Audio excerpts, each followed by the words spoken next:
గాని నేను ఫుడ్ తీసుకోకుండా నాకు బాడీ అంతా షివరింగ్ వస్తదంటే, "కాదమ్మా ఒకసారి జాయిన్ అవ్వు నీకే తెలుస్తది, అర్థమవుద్ది" అంది. డిసెంబర్‌లో నేను మీ క్లాసెస్ విన్నాను స్టార్టింగు. ఇంట్రొడక్షన్ క్లాసులు విని నేను బాగా ఇన్‌స్పైర్ అయ్యాను. ఓకే. నేను జాయిన్ అవుదాను, చేస్తాను అని జెప్పని జాయిన్ అయ్యాను. జాన్వరిలో లెవెల్ 1 నేను కంప్లీట్ చేశాను. అది అసలు ఎలా కంప్లీట్ చేశానా అన్నది నాకే డౌటు.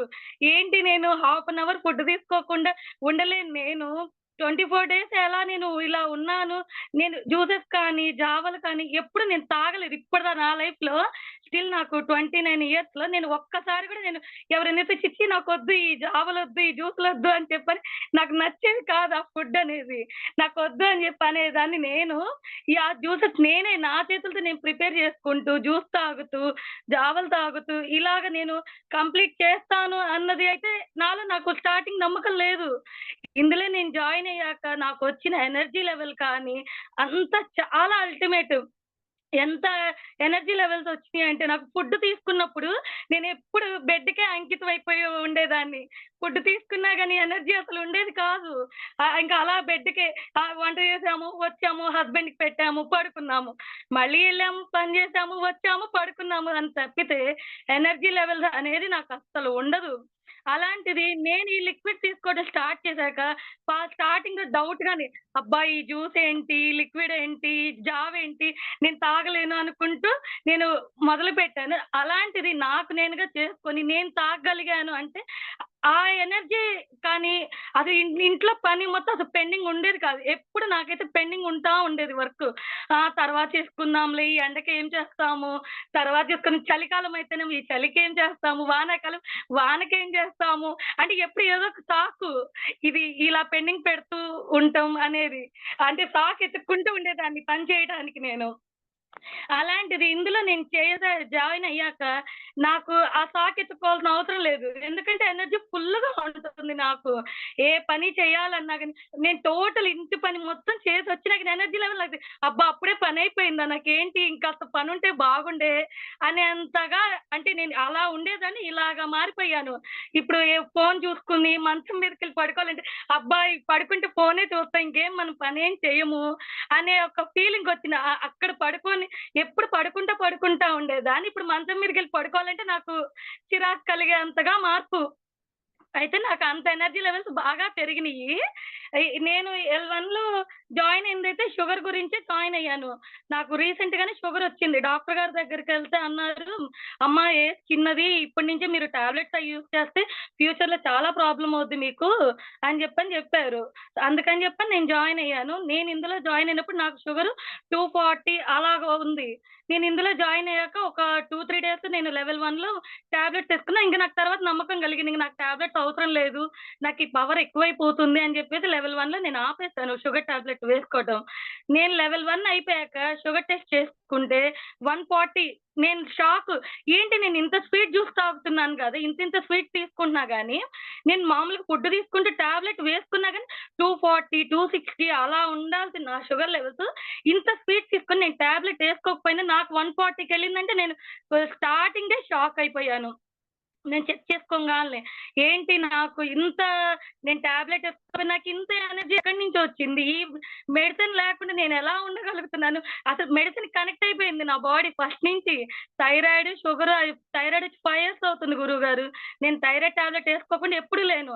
నాకు 100 పవర్ స్టార్టింగ్ 25 ఇచ్చారు డోసు.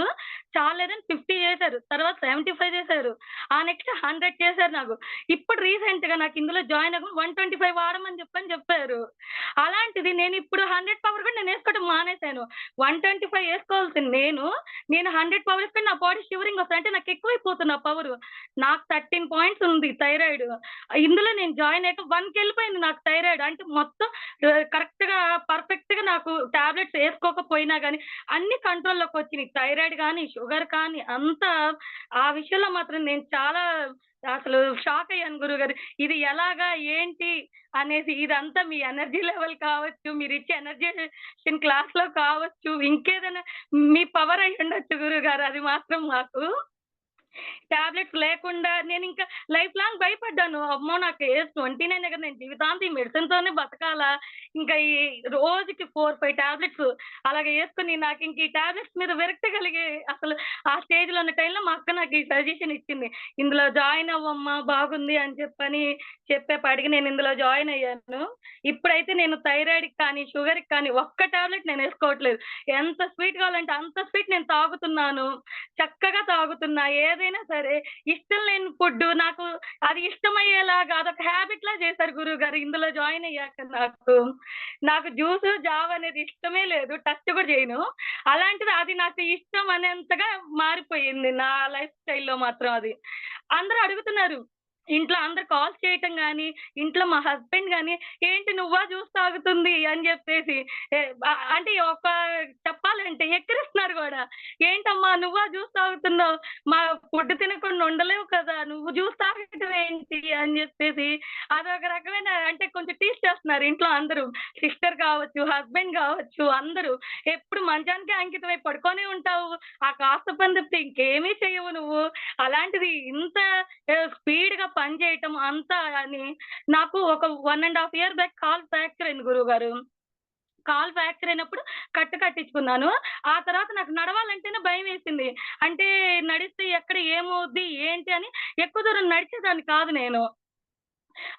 ఎక్కువ దూరం నడిస్తే అమ్మో! నా కాలు మళ్ళీ ఏమన్నా రిపీట్ అవుద్దా? అని అంటే కొంచెం పెయిన్ రావటం అలాగా భయపడుతూ నేను నడిచేదాన్ని కాదు. అలాంటిది నేను లెవెల్ 1లో జాయిన్ అయ్యాక దుర్గ గుడికెళ్తే ఇదివరకు నేను దుర్గ గుడికెళ్ళినప్పుడు స్టార్టింగ్ నుంచి ఎండింగ్ దాకా 2, 3 టైమ్స్, 4 టైమ్స్ అలా ఆగేదాన్ని కాలు పెయినొచ్చి. నేను L1లో జాయిన్ అయ్యాక స్టార్టింగ్ నుంచి ఎండింగ్ దాకా నేను నడుస్తూనే వెళ్తే మా హస్బెండే షాక్ అయ్యారు. "ఏంటి నువ్వు నడవగలుగుతున్నావా ఇక్కడి నుంచి అక్కడి దాకా?" ఎప్పుడు 2, 3 టైమ్స్ ఆగి, "అమ్మ నేను నడవలేకపోతున్నా. నాకు నీరసం వస్తుంది" అని చెప్పని నువ్వనే దానివి నాకన్నా ఎనర్జిటిక్‌గా నువ్వే ముందుకు నడుస్తున్నావు. ఇది ఎలా సాధ్యం అమ్మో! అసలు జ్యూసెస్ వల్లైతే ఇది కాదు. ఎందుకంటే మా హస్బెండ్ డైలీ జ్యూసెస్ తాగుతారు. ఇప్పుడని కాదు. ఎప్పుడు జ్యూసెస్ తాగుతారు. ఆయనలో అంత ఎనర్జీ లెవెల్ అనేది లేదు. నాలో ఎనర్జీ లెవెల్ జూసారు. ఆయన అమ్మో! నువ్వు 2, 3 టైమ్స్ ఆగి నడవాల్సిందానివి. ఏంటి ఇలాగా బ స్పీడ్‌గా నడుస్తున్నావు నాకంటే అని జెప్పేసి అన్నారు. ఆ విషయంలో నాకు చాలా హ్యాపీ అనిపించింది గురువుగారు. నా కాలు పెయిన్ తగ్గిపోయింది. నేను 1 ½ ఇయర్ నేను అది కాలు జరిగినప్పుడు నేను బాధపడ్డాను. భయపడ్డాను. చాలా భయపడ్డాను. నేను నడవగలుగుతానా లైఫ్‌లో నేను నడవగలుగుతానా లేదా అనే భయం నాకు కలిగిందసలు. అందుకని నేను భయపడుతూ కొంచెం కొంచెం నడిచేదాన్ని. అంటే ఒక హాఫ్ కిలోమీటర్ కూడా నడిచినా, అమ్మో! నాకు పెయినొచ్చేస్తది. ఇంక నేను ఇంటికెళ్ళిపోతా. ఇంక నేను నడవను అని నేను అనేదాన్ని. ఇప్పుడు ఈజీగా 3 కిలోమీటర్స్ కానీ, 5 కిలోమీటర్సే గాని హ్యాపీగా ఎక్కడ నీరసం రాకుండా, హ్యాపీగా కాలు పెయిన్ లేకుండా అది ఈ సంయమాలో జాయిన్ అవ్వటం వల్ల నాకొచ్చిన గురువుగారు. లేకపోతే నేనదైతే ఇంక నేను జీవితంలో నడిచేదాన్ని కాదేమో ఆ భయం చొప్పున వల్ల. ఇంకొకటేంటంటే గురువుగారు నాకిందులో జాయిన్ అయినప్పటికి ఈ హెల్త్ పరంగా బావుంది. నేను వెయిట్ ఎక్కువ ఉండేదాన్ని. 80 కేజెస్ 80 కేజెస్ ఆఫ్ ఉన్నాను. మినిమమ్ 81 దాకున్నాను. నేను ఇందులో 11 మంత్స్ చేశాక నేను 5 కేజెస్ వెయిట్ లాస్ అయ్యాను. మొత్తం 75:30 అలా 76 దాకా నేనొచ్చాను. 5 కేజెస్ వెయిట్ లాస్ అయ్యాను. కానీ నాకు ఎనర్జీ ఎలా ఉందంటే నేనేమన్నా 40 ఉన్నానా? 50 కేజెస్ ఉన్నానా? నేను 75 కేజెస్ కాదు. ఎందుకంటే అది వెయిట్ ఎక్కువ. 75 కేజెస్ అంటే వెయిట్ ఎక్కువ. నా నా బాడీ అంత లేదు నాకు. చాలా ఫ్రీగా, చాలా ఈజీగా, చాలా లైట్‌గా ఉండటం, బాడీ అంతా లైట్‌గా ఉండటం, 40, 50 అలాగా వెయిట్‌లో తక్కువగా ఉండి అంతా నాకు 5 కేజెస్ తగ్గినా గాని మినిమమ్ 25 కేజెస్ తగ్గినంత ఎనర్జీ వచ్చేసింది నాకు అప్పుడు. ఇంకొకటేంటంటే గురువుగారు ఇందులో నేను జాయిన్ అయ్యాక నాకు స్పిరిచ్యువల్‌గా అనేది ఎక్కువ కనెక్ట్ లేదు. ఫస్ట్ నుంచి కూడా అబ్బా! అమ్మ టెంపుల్‌కెళ్దాం అంటే, అమ్మ ఇప్పుడా ఏంటమ్మా నేనిప్పుడు రాను తర్వాత ఎళ్దాంలే అనేసి గాని, టెంపుల్ విషయంలో గాని ఏదైనా సరే వినటం విషయంలో గాని శ్రద్ధగా వినేదాన్ని కాదు నేను స్టార్టింగ్ నుంచి గూడా. ఏదైనా సాంగ్స్ అంటే ఓకే. నేను సాంగ్స్ వింటాను. నాకిష్టం అనేదాన్ని గానీ, టెంపుల్ అనేది అలాగనేది ఇంట్రెస్ట్ పెట్టేదాన్ని కాదు. ఇందులో జాయిన్ అయ్యాక ఎప్పుడు శివుడి పాటలు పెట్టుకోవటము, ఇంక లేదంటే ఏమన్నా దేవుడి పాటలు పెట్టుకొనుంటే ఇంట్లో అమ్మ అడుగుతుంది, "ఏంటే ఒకప్పుడు నువ్వసలు గుడికి రమ్మన్నా వచ్చేదానివి కాదు. పాటలేమి వినేదానివి కాదు దేవుడి అలాంటిది ఇంత మార్పేంటి నీలో? ఇంత దేవుడికి ఇంత కనెక్ట్ అయ్యావు ఏంటి? ఇదివరకు వాళ్ళు పిలిస్తే నేనొచ్చేదాన్ని. ఇప్పుడు నేను పిలిస్తే వాళ్ళు రాలేకపోతున్నా. అంటే అన్ని సార్లు నేను పిలుస్తున్నాను. వెళ్దాం రాండి, రాండి అని చెప్పేసి. అంతలాగా మార్పొచ్చేసింది గురువుగారు ఆ విషయంలో నాకు. నేను ఈ సమయమా ఎల్1 సమయం అయిపోయాక తిరుపతి వెళ్ళాం మేము. తిరుపతి వెళ్తే మొత్తం నేను క్యూ లైన్‌లో కానీ అంతా అంటే అప్పటికి అయిపోయి కూడా 20 డేస్ అవుతుంది లెవెల్ 1 అయిపోయి. మొత్తం క్యూ లైన్‌లో అంతా మేము తిరిగి లడ్డు కౌంటర్‌కెళ్ళాము. క్యూ లైన్‌లో కానీ మొత్తం మార్నింగ్ నుంచి మొత్తం తిరుపతి కింద అన్ని టెంపుల్స్‌కి వెళ్లి దర్శనం చేసుకొని నైట్ స్లాట్ వచ్చింది ఆ రోజు. నైట్ 12:00కొచ్చింది. మార్నింగ్ నుంచి తిరుగుతూ నైట్ ఆ స్లాట్‌కి వెళ్ళి మేము అంతా తిరిగి బయటకొచ్చాక నా పక్కన ఉన్న వాళ్ళందరికి ఎనర్జీ లాస్ అయిపోయారు గురువుగారు. అందరు నీరసం వచ్చేసి డల్‌గా కూర్చుని పోయారు. నేను ఇంకొకసారి ఎళ్ళొస్తాను దర్శనానికి. నాకు చాలా బావుంది. అంటే, "అమ్మ బాబోయ్! నువ్వు మళ్ళీ దర్శనానికి అనమాకే. మేము నడవలేము. కావాలంటే నువ్వెళ్ళు. మేమెవరం రాలేము నీకు తోడు." అంటే నేను ఇంత పొద్దున్నుంచి తిరుగుతూ రేత్రి ఎన అదంతా దర్శనానికి వెళ్లి ఆ క్యూ లైన్‌లో అంతంత సేపు వెయిట్ చేసి వచ్చాక కూడా నాకు మళ్ళీ వెళ్ళగల ఎనర్జీ అనేది వచ్చింది. ఇదివరకు నేను టెంపుల్‌కి అనేది వెళ్తే దేవుడిని ఫీల్ అవ్వగలిగేదాన్ని కాదసలు నేను. వెళ్ళాము, దండం పెట్టుకున్నాము, వచ్చాము అనేటట్టు ఉండేది. ఇప్పుడు అలా కాదు. అది విగ్రహం రూపంలో నాకు కనిపించట్లేదు. ఎప్పుడు టెంపుల్‌కి వెళ్ళినా గాని. అదొక రూపం కనిపిస్తుంది. దేవుడి రూపం నా కళ్ళకి కనిపిస్తుంది. నేను ఆయన్ని రూపంలో చూడగలుగుతున్నాను. వీళ్ళందరూ విగ్రహ రూపంలోనే చూడగలుగుతుంటే, నేను ఆయన ఒక రూపంలో చూడగలిగి, అది నేను ఫీల్ అవ్వగలుగుతున్నా. చాలా సేపు వచ్చాక కూడా కళ్ళు మూసుకొనుంటే, ఆ రూపం నాకు కనిపిచ్చేస్తుంది. విగ్రహం కనిపిచ్చట్లేదు. దేవుడి రూపమే నాకు కనిపిస్తుంది. నిజంగా అది నిజమా? అబద్ధమా? అనేది గూడా అర్థం కానంతగా నాకు ఆ దేవుడి రూపం కనిపిచ్చేస్తుంది. ఇంకొకటేంటంటే నాకు ఈ మేము తిరుపతిలో వకుళ మాత అమ్మవారి గుడికని వెళ్ళాము. వెళ్తే అక్కడ కొండ పైన అది టెంపులు. ఇదంతా తిరిగొచ్చేసరికి వీళ్ళందరికీ ఎనర్జీ లెవెల్ ఇదైపోయి, అమ్మో! ఎక్కలేమన్నారు. కానీ నేను బలవంతం చేసేటికి అందరూ ఎక్కారు. పైకెక్కాక గుడికెళ్ళాక అమ్మవారు ఒక్కసారిగా ఏంటో కళ్ళు ఓపెన్ చేసి ఐస్ చేసినట్టు నేను ఫీల్ అయ్యాను ఆ రోజున. అది చెబితే వీళ్ళందరూ ఎవరు నమ్మగలిగేలా లేరు. అందుకని చెప్పి నేను చెప్పలేదు. కానీ తర్వాత ఆళ్ళు నా ఫేస్‌లో ఉన్న ఇది చూసి ఏంటి అంత మాలో రాని చేంజ్ నీ ఫేస్‌లో ఏంటి ఆ చేంజ్ కొంచెం గ్లో కనిపిస్తుంది. ఏంటి ఏదో ఫీల్ అయ్యనట్టున్నట్టు ఇలా అని చెప్పని చెబితే, అవునా అని చెప్పేసి ఒక్కసారిగా షాక్ అయ్యి, ఓకే అని చెప్పేసి అన్నంతగా వాళ్ళు ఇదయ్యారు. నేను అయితే కరెక్ట్‌గా ఫీల్ అయ్యాను నేనది. నిజమా కాదా అని నాకు డౌట్ ఉండేది. నేను నిజమైన ఫీలింగ్ ఆళ్ళకి చెప్పాక ఆళ్ళు నమ్మి పడి, ఓకే. ఇది నేను నిజంగానే ఫీల్ అయ్యాను. ఓకే అని చెప్పేసి నాకనిపిచ్చింది. ఇంకోటి ఈ లెవెల్ 2కొస్తే గురువుగారు, నేను లెవెల్ 1లో అయితే మొత్తం హెల్త్ గురించే జాయిన్ అయ్యాను నేను. కేవలం హెల్త్ గురించి తప్పితే ఇంక నేను వేరే చూసుకోలేదు. అందుకే లెవెల్ 2కొచ్చేపాటికైతే ఎవరు రిఫర్ చేయలేదు.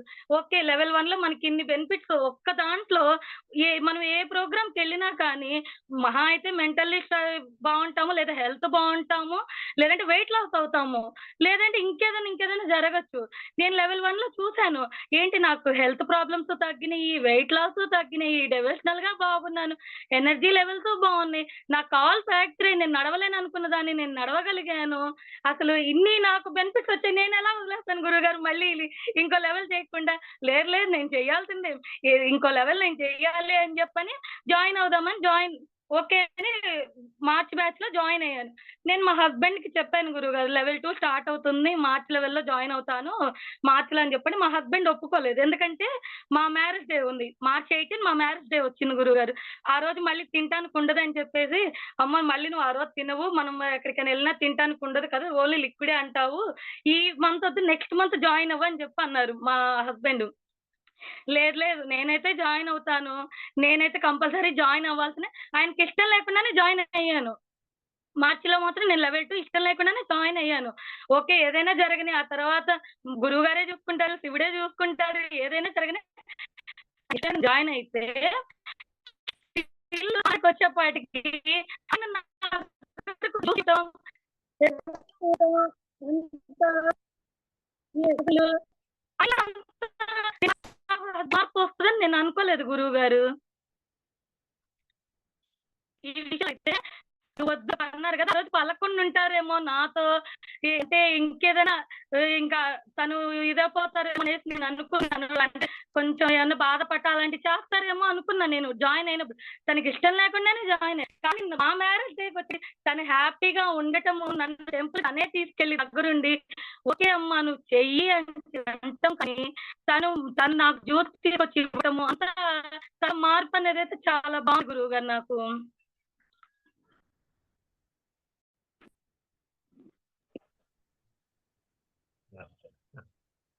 Yeah! Please go on. Hello!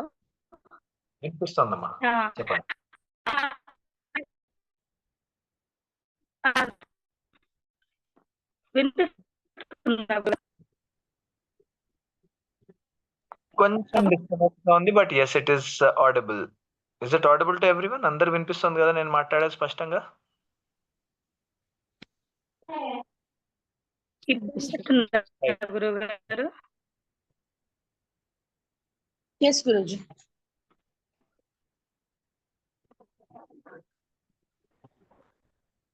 అది గురువుగారు మా హస్బెండ్‌లో అనేది నాకైతే చాలా షాక్ అనిపిచ్చింది. తనకు తానుగా జ్యూస్ పాయింట్‌కి తీసుకెళ్ళి జ్యూస్ తాగు అని చెప్పని అంటము, తనకు సపోర్ట్‌గా ఉన్నారు అనేది మాత్రం ఈ విషయంలో నాకు చాలా నేను షాక్ అయ్యాను ఆ రోజు. మ్యారేజ్ తనంత పాజిటివ్‌గా ఉంటారనైతే నేను అనుకోలేదు అసలు. ఏంటి నెగెటివ్‌గా ఉన్నారు ఈయన మ్యారేజ్ డే పెట్టుకొని ఎందుకు నువ్వు ఇందులో జాయిన్ అవుతా అన్న తను అంతగా మారారు అనేది ఓకే. మన ఫ్యామిలీలో మెంబర్స్ కూడా మారుతారు. మన పక్కన ఉన్నవాళ్ళనేది నేనది గమనించాను. ఇంకొకటి నేను ఇది లెవెల్ 2 చేసేటప్పుడు నాకు ఇప్పటిదాకా లేని చాలా ఒక ఫ్యామిలీ పరంగా అనేది ఒక పెద్ద ఇష్యూ వచ్చింది గురువుగారు. అది ఇప్పటికైతే నేను ఎవరికీ చెప్పుకోలేదు.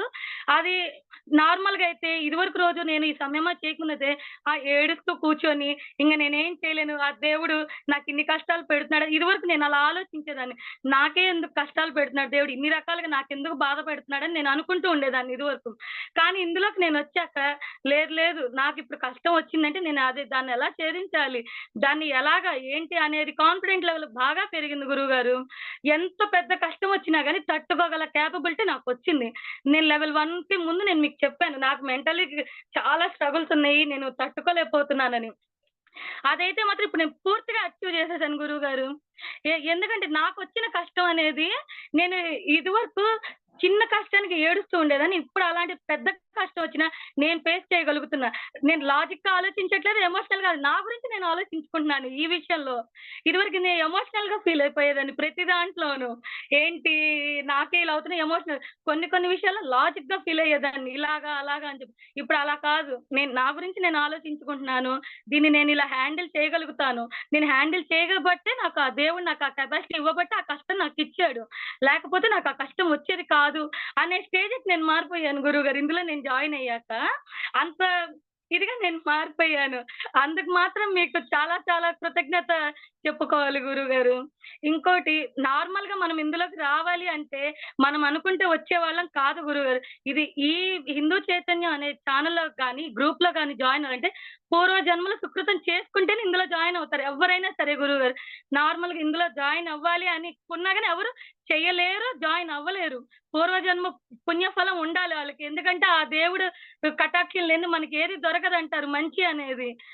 నేనైతే మాత్రం నేను పూర్వజన్మలో చాలా పుణ్యం చేసుకున్నా అనుకుంటున్నా గురువుగారు ఇందులో జాయిన్ అవ్వటం వల్ల. ఎందుకంటే లేదంటే పూర్వజన్మలో పుణ్యం చేసుకున్న నాకు ఇది దొరికేది కాదసలు. నేను మా సిస్టర్‌తో కూడా అంటాను.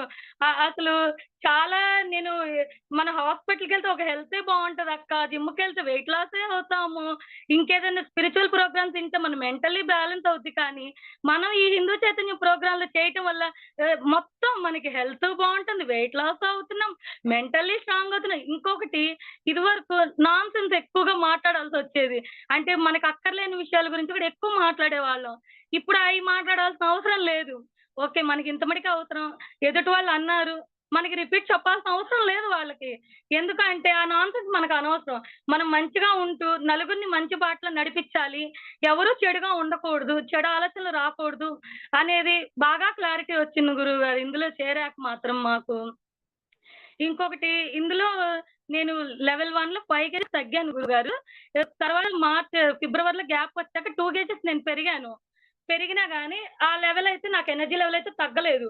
మార్చికొచ్చేపాటికి ఇప్పుడు నేను మళ్ళీ 4 కేజెస్ వెయిట్ లాస్ అయ్యాను. అప్పుడు 5 ఇప్పుడు 4 ½ దాదాపు 80 కేజెస్ ఉన్నదాన్ని ఇప్పుడు స్టిల్ ఇవాళ మార్నింగ్ నేను చెక్ చేసుకుంటే 73 ఉన్నాను నేను. నాకు 7.5 కేజీలు మొత్తం వెయిట్ లాస్ వచ్చింది నాకు. ఈ విషయంలో మాత్రం నిజంగానే షాక్ గురువుగారు. ఎందుకంటే నేను ఇదివరకు వాకింగ్‌కి అలా ఎళ్ళినా గానీ నాకు పెద్ద వెయిట్ లాస్ వచ్చేది గాదు. ఇప్పుడు నేను ఏ వాకింగ్‌కి వెళ్ళట్లేదు. నేను చక్కగా గంటకొకసారి అవసరమైతే పావు గంటకొకసారి జ్యూసు, లిక్విడ్ అన్నీ జావలు అన్నీ తీసుకుంటూ చక్కగా నేను ఇంట్లోనే ఉంటున్నాను. ఎక్కడికి వెళ్ళకుండా నాకు వెయిట్ లాస్ అవ్వటం గానీ, హెల్త్ బాగుండటం గానీ, నేనిప్పుడు థైరాయిడ్‌కి, షుగర్‌కి మొత్తం టాబ్లెట్స్ అన్నీ ఆపేసాను గురువుగారు. ఒక్క టాబ్లెట్ నేనిప్పుడు ఏసుకోవట్లేదు. ఇంక నేను టాబ్లెట్స్ ఏసుకుంటే నా బాడీ తట్టుకోలేక నాకు షివరింగ్ వచ్చేస్తుంది. ఇప్పుడు 3 డేస్ నుంచి అయితే నాకు. ఇంక నాకు టాబ్లెట్ అవసరం లేదు. ఇది ఏసుకుంటే ఇంక మనకి ఎక్కువైపోయింది అనేంతగా హెల్త్ పరంగా బావుంది. వెయిట్ పరంగా బావుంది. ఇంకోటేంటంటే గురువుగారు నాకు ఈ లెవెల్ 2 చేసినప్పుడు ఫేజ్ 2లో 2 డేస్ మీరు తినమని చెప్పారు. నేను అప్పుడు 2 డేస్ తినాల్సొచ్చినప్పుడు బయటికెళ్ళాను నేను. నేనిప్పుడు ఈ చేసేటప్పుడైతే బయటికెళ్ళలేదు. ఫేజ్ 2లో సెకండ్ డే నేను బయటికెళ్ళాల్సొచ్చింది. Morning బయటికెళ్ళిపోయాను ఎనర్జేషన్ class అవ్వంగాల్నే. ఆ రోజు నేను బయటికెళ్ళినప్పుడు మార్నింగ్ నుంచి నైట్ దాకా బయటే ఉండాల్సొచ్చింది. నాకు తాగడానికి ఒక్క గ్లాస్ చెరుకు రసం తప్పితే ఇంకేమీ దొరకలేదు గురువుగారు. ఒక్క గ్లాస్ చెరుకు రసం తాగి మార్నింగ్ నుంచి నైట్ దాకా నేను ఎనర్జిటిక్‌గా ఉన్నాను. పక్కన ఫుడ్ తిన్న వాళ్ళు ఎనర్జీగా ఉండలేకపోయారు. ఎందుకంటే మార్చ్ గదా! ఎండలు బాగా ఉండేపాటికి వాళ్ళకి నీరసం వచ్చేసింది. కానీ నేను ఒక్క గ్లాసు చెరుకు రసంతో నేను చాలా ఎనర్జీగా ఉన్నాను. వాళ్ళడిగారు, "ఏంటి షుగర్ ఉంది కదా! ఒక్క గ్లాస్ చెరుకు రసమే తాగి పొద్దున్న ఎలా అయితే ఎనర్జీగా ఉన్నావు, నైట్ దాకా అంత ఎనర్జీ నీకెలా ఉంది? అంత ఎనర్జీగా నువ్వెలా ఉన్నావు?" అంటే నేను చెప్పాను, "నేనిలా సంయమా చేస్తున్నాను.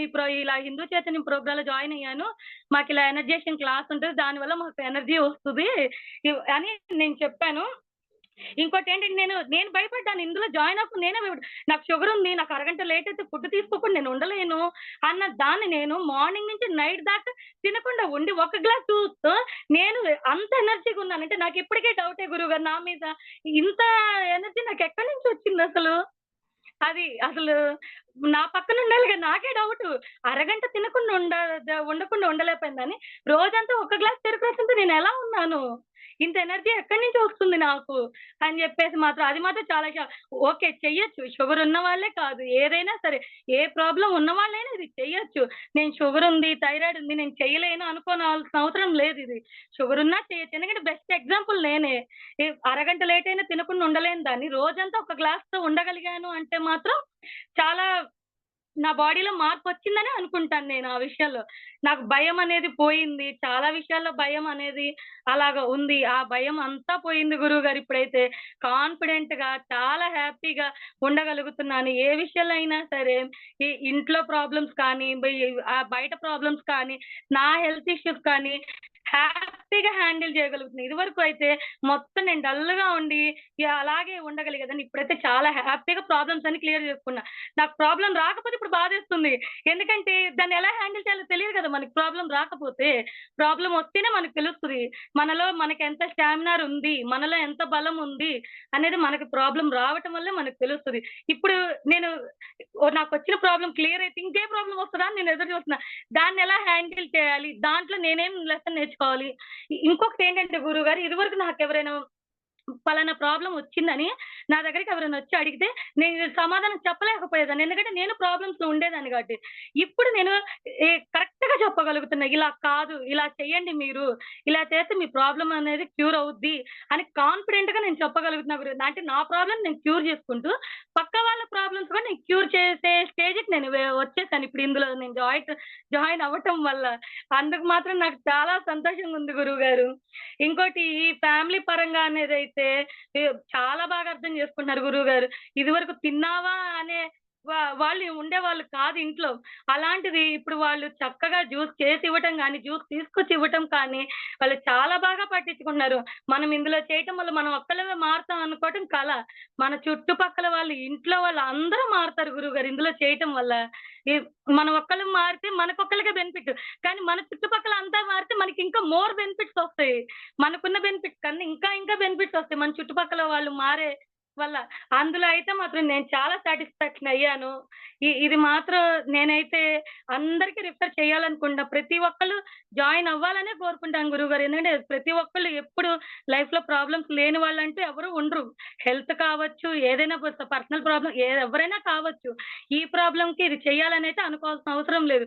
ఎవ్వరికి ఏ ప్రాబ్లమ్ ఉన్నా సరే నిర్మొహమాటంగా ఈ ప్రోగ్రామ్ చేస్తే తగ్గుద్దనే నేను చెప్తాను గురువుగారు. అది మాత్రం నేను 100కి 100% నేనిస్తాను. ఎవ్వరికైనా గాని కాన్ఫిడెంట్‌గా చెప్తాను నేను. ఈ ఏ ప్రాబ్లమ్ ఉన్నా సరే మీకు మెంటల్లీ స్ట్రగుల్స్ ఉండొచ్చు, హెల్త్ ప్రాబ్లమ్స్ ఉండొచ్చు, వెయిట్ ప్రాబ్లమ్ మీరేమి జిమ్‌కెళ్ళాల్సిన అవసరం లేదు, హాస్పిటల్‌కెళ్ళాల్సిన అవసరం లేదు. వాళ్ళందరికీ డబ్బులు పెట్టాల్సిన అవసరం లేదు. మీరు మా దగ్గర రూ. 1 కూడా తీసుకోకుండా ఇంత ఫ్రీగా ఇంకొకటేంటి గురువుగారు ఈ 24 రోజులు మాకే ప్రాబ్లమ్ వచ్చినా 24 అవర్స్ మీరు మాకు అందుబాటులో ఉంటున్నారు గురువుగారు. డబ్బులు తీసుకొని ఏ డాక్టర్ మాకు అందుబాటులో ఉంటారు చెప్పండి గురువుగారు. అపాయింట్‌మెంట్ తీసుకోవాలి. పలానా టైము, పలానా డేట్ మీరు రావాలి. ఆ రోజే మీకు అపాయింట్‌మెంట్ ఇస్తామని నాకు అంటే నేను వెళ్ళాను లాస్ట్ టైము. నేను హాస్పిటల్‌కెళ్ళినప్పుడు మీకు 6కి ఈవినింగ్ 6కి వచ్చింది. మీరు అప్పుడే రావాలి అపాయింట్‌మెంట్ అని చెప్పేవాళ్ళే కానీ, మన డబ్బులు ఇంకో 500 ఇంకో 1000 ఎగస్ట్రా కట్టినా గాని మీరు వెళ్ళండి అనే వాళ్ళైతే నేను చూడలేదు. నా నా ఎక్స్‌పీరియన్స్‌లో. మీరు రూ. 1 కూడా తీసుకోకుండా 24 అవర్స్ మాకు అందుబాటులో ఉండి, మాకే క్షణం ఏ ప్రాబ్లమ్ వచ్చినా అది మీ ప్రాబ్లమ్‌గా రెస్పాండ్ అయ్యి, చక్కగా మా ప్రాబ్లమ్స్‌ని మేమైతే ఏ ప్రాబ్లమ్ ఫేస్ చేయట్లేదు గురు. ఎందుకంటే మొత్తం మీ మీదే తోసేస్తాం మాకొచ్చే ప్రాబ్లమ్స్. మీరే ఫేస్ చేస్తున్నారు అన్నీ. మీరే మా మా స్ట్రగుల్స్ మొత్తం మీరే పడుతున్నారు. మాకైతే చాలా ఇది తక్కువైపోయింది. ఒకప్పుడైతే మేము పడేవాళ్ళం మా బాధలు. ఇప్పుడు మేమైతే పడట్లేదు. అన్నీ మీకే చెప్తున్నాము. అంతా మీ వల్లే మీరే ఇదవ్వాల్సొస్తుంది గానీ, ఇప్పుడు 24 గంటలు మాకు అందుబాటులో ఉండి, మా ప్రాబ్లమ్స్ అంతా మాకు క్యూర్ చేస్తూ, మాకొక తండ్రిలాగా, ఒక ఫ్రెండ్‌లాగా, ఒక గురువుగా, ఒక దేవుడిగా అన్ని రకాలుగా మాకు సాయం చేస్తున్నారు గురువుగారు. మీరు మాకు మాత్రం మీకు జీవితాంతం మేము రుణపడి ఉంటాం గురువుగారు. చాలా చాలా ధన్యవాదాలు. మీకు మాత్రం మేమేం చేసినా మేము ఈ రుణమైతే తీర్చుకోలేము గురువుగారు.